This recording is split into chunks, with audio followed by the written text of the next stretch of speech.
Hello, everyone. This is the first in, I hope, of uh, a good string of kind of mini lectures.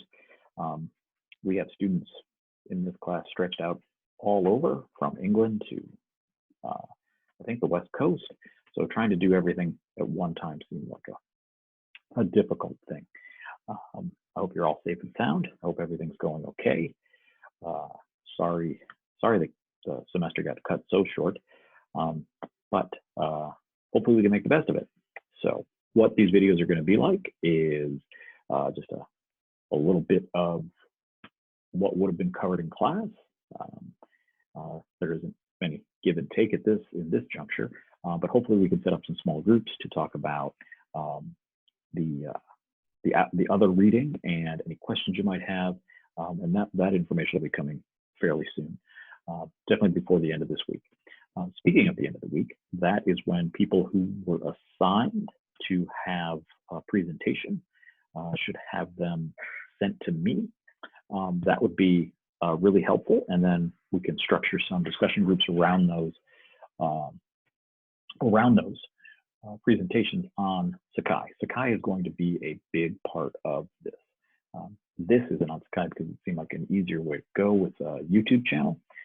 Hopefully it works out. If we need to do something else, we'll do something else. Hopefully things work out pretty well. Without further ado, then, to get into today's bit of history for you for today.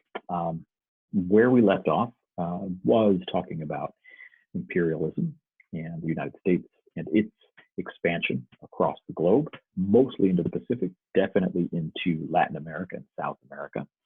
I told you about Panama and its creation of becoming basically a country for a canal. The Panamanian Revolution, as it were, was basically done in the Waldorf Astoria in New York City, where the Constitution was drawn up. And a few days after that happened, the United States recognized that government. Of course, when it went to the country itself on the land, it was considered a bloodless revolution in many ways because the United States was just off the coast with its Navy waiting just in case anything were to happen with the creation of a new country in Central America. I did want to clear up something about the United States and its relationship with Mexico. Me, I should say, got a few of the names wrong going through some of this.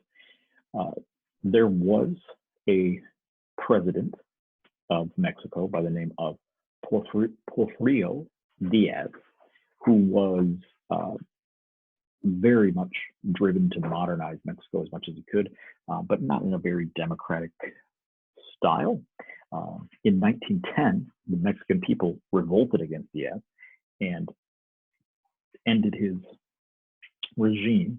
However, his regime was fairly friendly with the United States. That's going to be a recurring theme in United States history, especially as we go through the 20th century. You're going to see the United States getting into bed with some pretty unsavory people. And it seems like the bigger the United States gets and the more influence in the world, the more those relationships kind of come about. So, yeah. Anyway, Diaz is out of power, and so are the United States and their business interests. As much as American businesses wanted help in this, the military help, the United States government was kind of like, we're going to kind of sit this one out. We already have kind of a tense relationship with Mexico, so not so much. However, when a new threat to the elected president, Francisco Madero was the elected president, Victoriano Huerta was the revolutionary who executed him. That's when the United States stepped in. I had it kind of backwards. So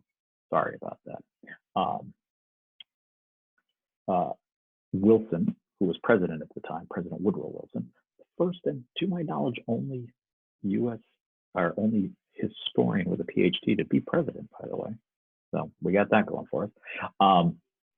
But Wilson refused to recognize Huerta and demanded that he step aside in favor of free elections.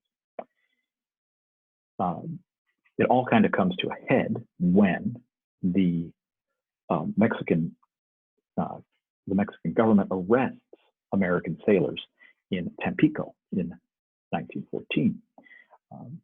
This gave the United States kind of the diplomatic wiggle room to start exerting military force, which is what they did.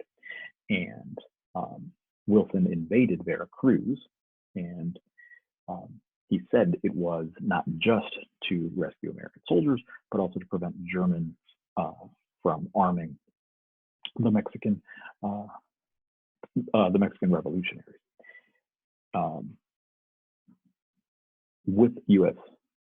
Involvement, the Huerta government fell in 1914, and the American occupation lasted when Venustiano Carranza took office from Huerta.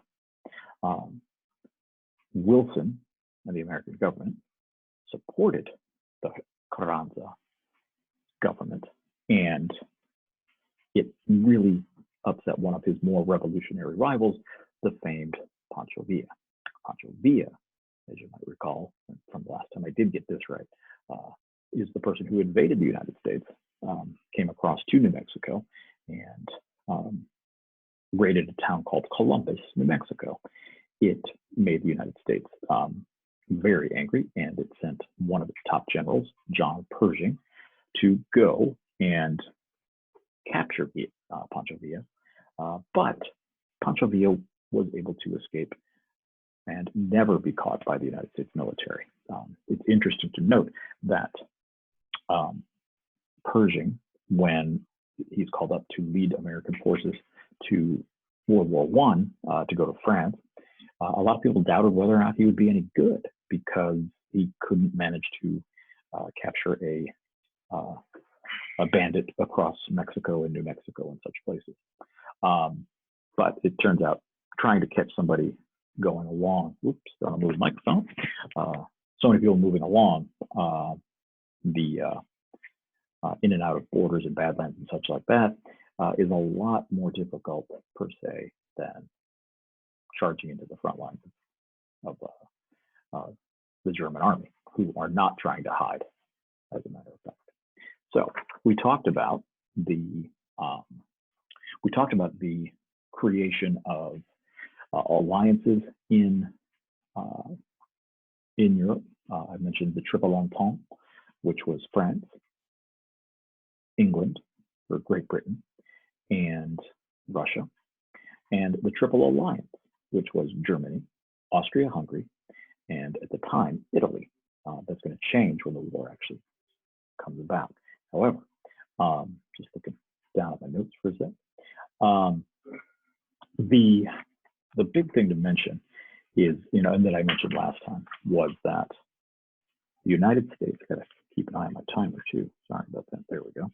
I don't want to go too long. I could talk about this stuff forever. So there's the alliance system, and also kind of the rivalry that I mentioned last time too, that one of the biggest mistakes that Germany does is starts to create a navy. I mentioned Otto von Bismarck and his rule of three, to always be in a majority of three of the great powers in Europe. So England, Germany, France, Russia, Austria-Hungary. Always be in three, not in the minority of two, or worse, one. If you ever want to play a game that's a lot of fun, and it also has a way of making people really mad at each other, there's a game called Diplomacy that you can basically, you take over one of those powers, and I think there's a few other small ones here and there, and you basically try to prevent war from happening, but also exerting your influence in winning the game. There's a lot that goes on back and forth, and there's like no dice, there's no chance. It's all secret negotiations and things around the table, and it's a lot of fun. And that's kind of where Europe was at prior to this, always trying to manage to stay in the right relationship. Well, Kaiser Wilhelm kind of blows that. I mentioned, like I said, he wanted a navy. He also wanted a greater colonial empire, which again would upset the balance, especially with Great Britain. Great Britain and Germany become greater and greater rivals through this. Now, what's interesting with this is that the royal family in England, in Great Britain, still has Queen Victoria through much of this time. She's going to pass away well before the war gets started, but her descendants are all obviously all related, but they're also sitting on various thrones in Europe. So let's see if I can pull this up. We're going to share. There we go. We're going to share Google Chrome with you all. That is an artist rendition of Queen Victoria and all of her children and all of her grandchildren. And to give you another idea, is this the one? There, nope, wrong one. Not that one. There's the one. This is a look at the family tree of Victoria and Albert. And as you can see, Victoria and Albert are here. And as you get down, these are her kids. And right here, Wilhelm II is her grandson. And her, you would call, I guess, grandson-in-law is over here. Nicholas II, the Tsar of Russia, whose mother, or no, who married Victoria's granddaughter from Alice, her daughter. It's a little squiggly all there, I guess, kind of, but that gives you an idea of what this was about. Now, where did that? There's what I want. Stop sharing. Aha, I'm back. This is going to lead to a lot of interesting negotiations and complications and things like that. What it really is going to boil down to is that these larger forces don't want a huge war because it would hurt their economies, it would engage them in something very large. So they kind of keep dancing around. France is always in the middle of that with a very large footprint. They are very much historic rivals of Germany, right there on Germany's western border. And they, for thousands of years, that area between France and modern day Germany, kind of right there in the middle, has gone back and forth, again, like I said, for really almost for over 1,000 years at this point. It has always been a place of great contest between those two countries and two different cultures and peoples. Now, it isn't something huge that throws the world into this war. It's actually something, on the scheme of things, kind of minor, but it, of course, leads to great ramifications, and this is what we'll wrap up with today. Now, you already kind of saw one of those maps. I'll get back to that. And there's the family tree. There we go. Now, this is a good map. Well, first, let's go. Wait. It doesn't want to do that.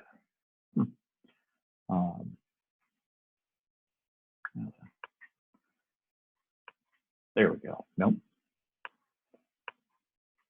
And that's what I wanted. Okay. This is a good representation of the European map, circa 1914. Don't look too close at it. Whoever drew this up, and this was actually drawn up by somebody, I think, fairly recently during the lockdown period that we're in. And they just were bored. But as you can see, I pointed this out in class too. There is no Poland. There's actually quite a few countries not really represented here because they're not really there. You have France, which is also denoted down here. This is going to be a part of French history, again, really throughout the 20th century. This is, I think it is some Italian holding. If I can scroll up here.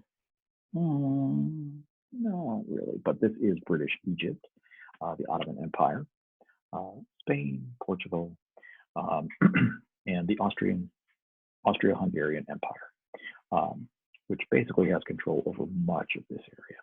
Now, this other little map, here we go. Was that on that map? Bulgaria? Oh no, these are different independent things. So anyway, you have Hungary, you have Austria, Bosnia, Transylvania, Galicia, Slovenia, and other little tiny bits and pieces here. So it gives you some idea of all the different peoples that live in the various that live within the Austrian-Hungarian Empire. It's a lot of folks in a lot of these places. Now, Bosnia, Croatia, Slovenia, and Herzegovina. You've probably heard these names now. Serbia is somewhere in here. And the Archduke Ferdinand, in an attempt to kind of rally people, to kind of show the Austrian empires, the Austrian monarchs' kind of influence and power, was visiting Sarajevo in 1914. And it is he's trying to kind of, again, keep all of these different folks somehow together. You have, again, lots of different cultures, lots of different factions, lots of different religions, all fighting in and out and throughout here, and also wanting independence. Serbia is one of those groups, wanting an independent Serbian, nation. And there is a group called the Black Hand that is operating in this time too. They come up with a plan to assassinate Archduke Ferdinand. On the 28th of June, 1914, on his visit to Sarajevo, he is assassinated by a member of the Black Hand. I think his name is Princip, is the person who assassinates him. Now, this is obviously a big international deal, and you would think that maybe it could be handled somewhere by the Austrian-Hungarian Empire. However, one of the things that kind of helps move World War I along to the actual fighting is that the Austrian-Hungarian Empire isn't particularly strong. They would like to think that they are. They like to think of themselves as a great world power, and at one time they most certainly were.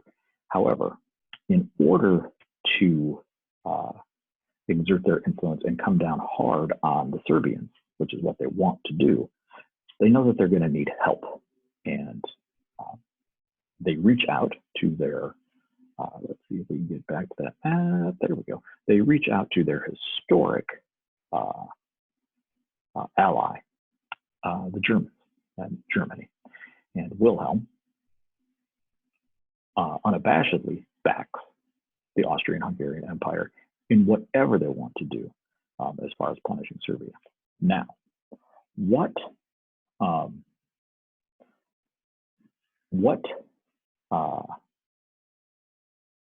is complicating matters in all of this is that the Serbians look to another great power to help them, and that would be Russia. And right up here, as you can see, a massive empire. Russia sees themselves as the protector of the Slavic people. And so they kind of see themselves as the protector, if I were to draw a line through here, of all of these folks. And on top of that, if you can see this one little red dot right here, that is, at the time, Constantinople, which modern day is Istanbul. But it was still called Constantinople in 1914. One of the dreams, because Russia, the Russian monarchy sees themselves as the protectors and the great monarchy of orthodoxy, the other half of Christianity. Even though there's all kinds of different religions throughout Europe now because of the propaganda, that's getting way past all kinds of stuff. But what you need to know is that the Russians swore to protect the Serbians and that they would stand and fight the Austrians. Of course, the Germans would come and fight as well. Now, what's interesting is that as they're posturing and talking about that, they're not necessarily sending a lot of troops down here either way. They're putting troops right here in between Germany and Russia. And that is where the fighting is going to take place on the Russian front. Now, another change to mention, or another thing to mention, is go right away too. So you have two players already from that one alliance, the triple alliance: Germany, Austria, Italy. Italy's going to say no to this, but they will pick up another partner, and that will be the Ottoman Empire. They're still kind of right through here. Now, Russia is allied with England and France. France swears that if Germany were to attack Russia, they would fight Germany. Germany knows this, and we'll get into this a little bit more next time. So they're already making plans to invade France. England, if France is attacked, pledges to send troops to France to protect it. All it's going to take is a little bit more of posturing and not backing down, which is exactly what happens. However, that will be for the next time. Hopefully tomorrow sometime, and share a video with you then. This is HIST212, just so you know, and I will be talking to you soon.